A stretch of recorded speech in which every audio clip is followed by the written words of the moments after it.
अस्सलाम वालेकुम दोस्तों, आपको अपना भाई आज एक नई वीडियो के साथ हाज़िर खिदमत है। उम्मीद करता हूँ कि मेरे तमाम कबूतर परवर भाई बाखैरियत से होंगे। दोस्तों, ज़ेरे स्क्रीन नज़र आने वाले ये बच्चे 14 अगस्त प्रवास टूर्नामेंट मिंचनाबाद के लिए रेडी हैं। शौक करें, चेक करें, माशाल्लाह से बहुत एक्टिव एंड हेल्दी बच्चे हैं। इंशाल्लाह 14 अगस्त को मिंचनाबाद प्रवास टूर्नामेंट में उड़ाए जाएंगे।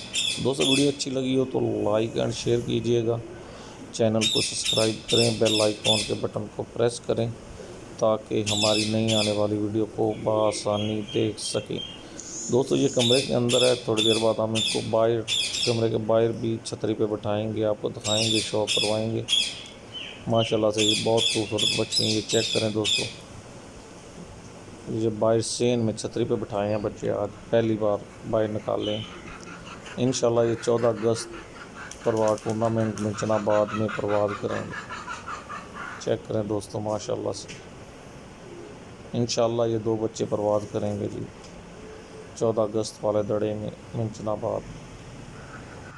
जी दोस्तों, इंशाल्लाह नेक्स्ट वीडियो इनकी परवाज़ के मतलब बनाएंगे। ये कितनी परवाज़ करते हैं, ये हमारे पास पहली दफ़ा निकले हैं बच्चे। इंशाल्लाह फिर तफसीली वीडियो बाद में बनाएंगे।